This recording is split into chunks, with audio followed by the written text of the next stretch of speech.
Graça e paz, Deus abençoe a todos. Estamos de volta com os textos aqui para a nossa reflexão. E o texto de hoje, o primeiro texto é o texto de Gênesis, é o texto de Gênesis. Esses textos são selecionados, eles que eu tenho utilizado aqui nesses devocionais, aqui nesse material que eu apresento como leituras dominicais, eles seguem basicamente o calendário cristão. E atualmente nós estamos no período da Quaresma. O período da Quaresma, no calendário cristão, ele é marcado por uma série de eventos. Basicamente, ele tem o propósito de que o cristão use esse tempo, esses 40 dias, para a reflexão, para a reflexão. Alguns tentam fundamentá-lo, tentam basear esse período no ministério de Cristo Jesus, que foi para as regiões desertas, depois do seu batismo por João. Pelo Espírito Santo, ele foi levado para o deserto e lá permaneceu por um período de 40 dias. E depois desses 40 dias, ele foi tentado por Satanás. Tá? É um período de preparação, de uma intensa preparação. Durante um período da história, por conta da vida monástica, né, os monges, eles criaram no calendário cristão, considerando que eles viviam à margem, mais ou menos, da sociedade, né, à margem, tinha um itinerário próprio, um calendário próprio, uma motivação própria. Eles criaram desenvolveram esse período para as chamadas penitências, um período de longos jejuns. Isso foi, a princípio, bastante trágico para a vida monástica. Você jejuar 40 dias não é saudável, não é equilibrado, não é o ideal. Não há nada na Bíblia solicitando esse tipo de comportamento do cristão, tá? Você pegar a Bíblia, conforme a revelação de Deus dada para Moisés, lá na instituição da religião, da vida civil, da vida religiosa, o que Deus requeria era um dia por ano de jejum, tá bom? Um dia por ano voltado ao jejum. Em tempos de calamidade, em tempos de aflição, em tempos de guerra, em tempos difíceis, era muito comum as pessoas jejuarem por algum período, por alguns dias, por uma semana, uma coisa assim. E a Bíblia registra uma série de eventos em que até cidades inteiras jejuaram.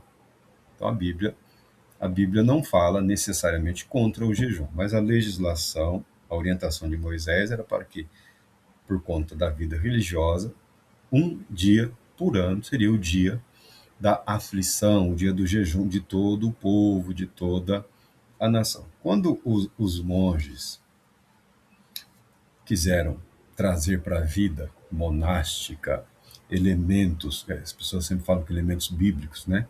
Que são um período equivalente ao que Jesus jejuou. Como é que Jesus jejuou 40 dias uma única vez, tá? Durante o seu ministério, tá bom? Mas quando criaram esse calendário cristão, era um período de jejum. E foi meio trágico, por quê? Muita gente passa mal. E se você imagina um grupo, 10, 12, 15, 50 pessoas, todas elas jejuando, todas elas se abstendo de alimento, alguém passa mal, quem vai socorrer? O outro que está enfraquecido ou desorientado? Então criaram para si mesmos uma dificuldade da qual foi difícil eles se libertarem. Para quebrar o galho, eles recorreram a um artifício, os monges. Eles usavam o processo da preparação da cerveja, se não me engano, na primeira etapa da fermentação, é criado o mosto. É um líquido, ele não é alcoólico. E esse líquido, ele é basicamente pão. Era feito ou do trigo ou outro componente. E por ser líquido, eles ingeriam ali alguns litros por dia durante esse período de jejum, tá bom? Dizer que os monges conseguiam se abster de alimento pelos 40 dias, isso é um tanto quanto exagerado. É, Eles criaram as regras monásticas, regulamentavam até a quantidade desse mosto aí que a pessoa poderia ingerir, que a pessoa poderia ingerir nesse período de jejum. Com o passar do tempo, você conhece a história dos monastérios, você pode olhar para a Europa, e o que sobrou? Fermentou de novo, é perigoso. Acho que na terceira, aí depois já vira cerveja, já ajudava na renda dos monastérios lá, os chamados monges cervejeiros. E você tem as sátiras dos filmes que retratam os monges sempre bebendo aqueles canecões que a pessoa interpreta como cerveja. Na prática, no período de jejum, o que eles ingeriam é esse mosto, que seria uma espécie de pão líquido. Tanto que Santo Agostinho é o patrono das cervejarias, dos cervejeiros, porque a intenção dele era dedicar-se à vida monástica. E na vida monástica havia a adoção desse período de intensos jejuns.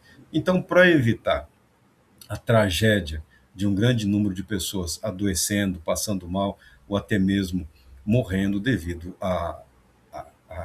ao esforço de privação da alimentação por um longo período, eles criaram esses artifícios. Alguns poderiam ficar livres para se dedicarem mais intensamente a esse período de jejum, sabendo que outros tinham condições para socorrê-los nas suas necessidades. O que, através da história do cristianismo, nós podemos dizer em relação a essas aflições? Nós podemos dizer que elas são de pouco ou nenhum valor no que diz respeito à nossa vida espiritual, porque toda a nossa vida espiritual se processa pela fé naquilo que Deus realizou por nós através de Cristo Jesus, o nosso Senhor e o nosso Salvador. Não defendemos excessos, não defendemos aberrações, não defendemos práticas que causam prejuízo físico, psicológico, emocional para a vida das pessoas. Então, com o passar do tempo, o que seria um período de abstinência, né? Sempre a igreja pode mandar. Eu me lembro, na minha infância, minha mãe não deixava ligar nem o rádio, nem música se podia ouvir nesse período da quaresma, né? Era para ser aquele período ali meio de como se estivéssemos preocupados em refletir sobre alguma coisa. Pouco ou quase nada tínhamos, porque éramos muito crianças, e a vida, 50 anos atrás, era muito mais simples, bem menos complexa do que é nos dias de hoje. Mas muitas pessoas viveram esses períodos, e hoje, até hoje, é comum algumas pessoas fazerem algumas promessas, alguns pactos, né, de abstenção de alguns alimentos, ou de algum comportamento, devido a esse período que é a preparação para a Páscoa. Com o desenvolvimento da igreja, da organização das igrejas, o período da quaresma foi também um período de preparação para os candidatos do batismo, cuja data de batismo era preferencialmente essa a da Páscoa, a da Semana Santa, né, da morte e da Páscoa, para nós, celebração da ressurreição de Cristo Jesus. De qualquer forma, permanece esse período em que a igreja, ao redor do mundo, se dedica a um período de reflexão ou de autorreflexão, onde as pessoas são convidadas para voltarem-se para si mesmas, sondarem os seus corações, as suas mentes, as suas almas. E nessa ideia, e nesse conceito, e nesse período em que estamos vivendo, o Salmo 121, ele diz o seguinte: levanto os meus olhos para os montes e pergunto, de onde me vem o socorro? Meu socorro vem do Senhor, que fez os céus e a terra. Ele não permitirá que você tropece. O seu protetor se manterá alerta. Sim, o protetor de Israel não dormirá. Ele está sempre alerta. O Senhor é o seu protetor, como sombra que o protege, ele está à sua direita. De dia o sol não o ferirá, nem a lua de noite. O Senhor o protegerá de todo o mal, protegerá a sua vida. O Senhor protegerá a sua saída e a sua chegada, desde agora para sempre. Sempre que refletimos, todo o material que eu fui guardando, acumulando e preparando ao longo dos anos tem esse viés de espiritualidade.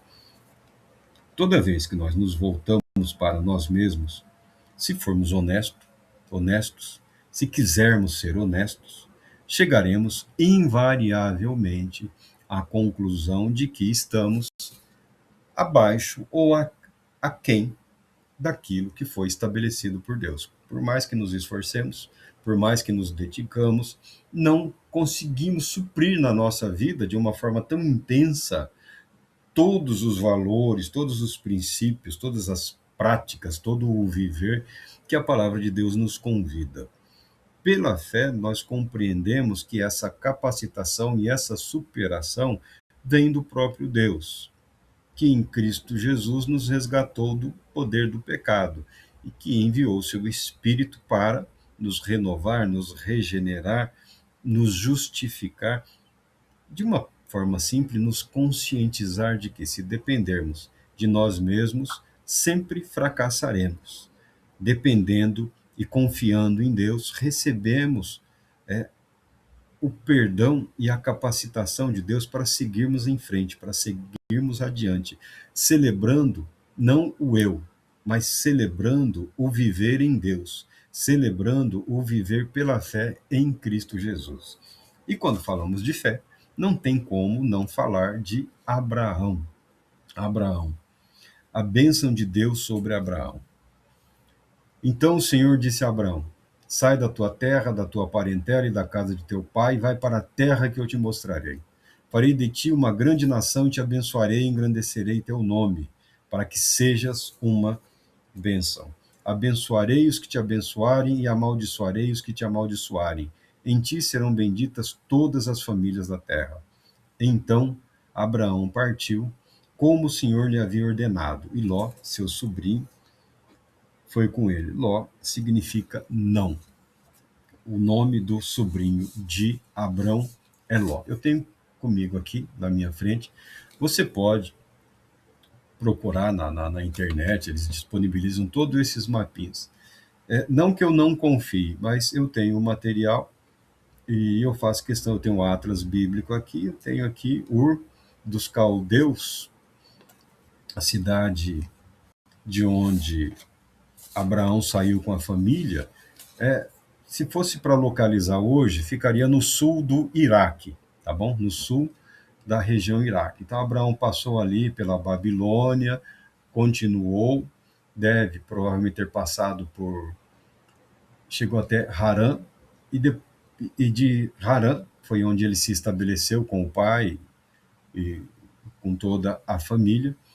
Quando em Harã, Deus convoca Abrão naquele tempo, e ele continua a sua jornada até a terra de Canaã, a chamada Terra Prometida ou Terra da Promessa, onde a única área que ele conseguiu foi a área que corresponde ao túmulo de Sara, que ele comprou dos heteus. Quando Sara morreu, ele pediu aos representantes lá da região, e eles foram ter com o rei dos heteus, e o rei dos heteus vendeu um campo onde Abraão sepultou Sara. Tá? Essa foi a única terra da qual Abraão foi dono ou proprietário no período em que ele peregrinou naquela região. Abraão é bênção para todas as nações. Sabe? Então, isso daí é lugar comum, todas as religiões monoteístas do planeta, o judaísmo, o cristianismo e o islamismo, nessa ordem, né? O judaísmo, o cristianismo e o islamismo, que, em termos práticos, nós temos os judaísmos, os cristianismos e os islamismos, tá bom? Muito embora todos se apresentem como uma religião monolítica, né? O Islã como uma única regra, há divergências entre eles. os cristãos, a única, também há divergências entre os cristãos e entre os judeus, que não são muitos, mas também são bastante fragmentados, deixando de lado a tendência humana a, a essa fragmentação. Abraão é o pai espiritual de todas essas nações. Bênção de Deus para com a humanidade. Esses textos nos fazem lembrar o seguinte: em Ur, o deus adorado lá era um deus lua, tá bom? É um deus lua. E de Ur, Abraão foi parar em Harã também havia talvez o mesmo deus lua, ou talvez alguma variante do culto a esse deus lua. O que você está dizendo com isso, Marco? Eu estou dizendo que Abraão foi resgatado não necessariamente do ambiente familiar. Abraão foi resgatado do ambiente comprometido pela idolatria. Nos dias de Abraão, grande parte dessas terras, a idolatria já havia dominado os ambientes religiosos, os ambientes sociais, todos os ambientes humanos estavam comprometidos com a idolatria. E com a idolatria vem uma quebra no padrão espiritual, conforme foi estabelecido por Deus em sua palavra. Porque quando o ser humano passa a atribuir divindade ou atribuir poderes divinos ou representatividade divina a entidades que são criadas, que são criaturas, ele corrompe algo em si mesmo. Ele corrompe algo em si mesmo. A consequência imediata é homens tentando galgar essa posição de receberem para si parte desse tributo, parte dessa devoção, parte dessa adoração que é comum aos seres humanos, a corrupção aí do sacerdócio, da representatividade. E também o artifício de tentar representar o Criador dos céus e da terra através de elementos criados. No caso, a Lua, ele vai para outra terra, ele vai até o Egito, lá você encontra isso de uma forma muito mais, não é mais intensa, né? Historicamente preservada e registrada. O Sol é um deus, a Lua é um deus, o Nilo é um deus, animais são representações do divino e por aí afora. Então, Abraão caminhou com Deus em meio a um ambiente idólatra, afastado do verdadeiro culto, da verdadeira adoração, de certa forma, isolado de Deus, mas nunca esquecidos por Deus. A humanidade nunca foi esquecida por Deus.